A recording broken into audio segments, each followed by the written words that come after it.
Due to the executive order signed by President Joe Biden and the hard work, we are now moving into a different phase of this humanitarian effort. Currently, we are seeing fewer and fewer asylum seekers arrive in the city of Chicago. And the resettlement efforts, wraparound services, and support provided in the shelter system by Chicago and our partners at the county and state empower thousands of new arrivals to be on a path to self-sufficiency.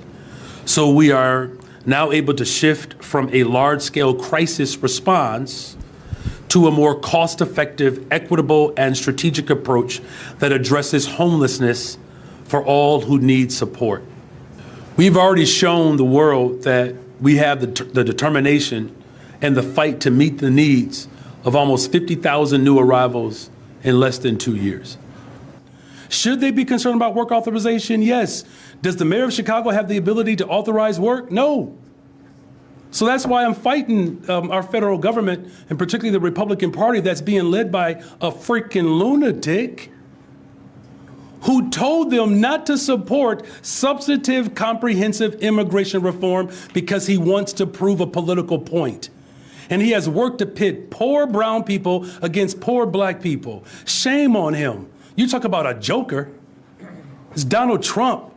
I watched her the other night about a bill. The bill was a disaster, by the way. It was a horrible bill. Would have let people have immunity. It would have given people, millions of people would have allowed it to come in aimlessly. We start with the murderers. We know who they are. We don't know everything about them because they've been let in without being vetted. But we start with the murderers. Nobody wants to have murders. These are people that some were getting the death penalty. They were going to be executed in their own. Some killed more than 5 people. Some killed more than 2 people. One killed like 9 or 10 people. We want them out. We start with them. We start with the drug dealers. We start with the people that are causing. Oh, by the way, you start also with the terrorists. You got to get them out. And it's wrong for people to say we have to take care of the poor. We have to take care of the folks that are coming over the border. We have to take care of our own people first. And I'm very sorry. I want to take care of the whole world, but I want to see the poor. I've got such poor areas in this district. And then you go to Chicago. We've got areas in Chicago. We're not taking care of any of the poor kids up there either.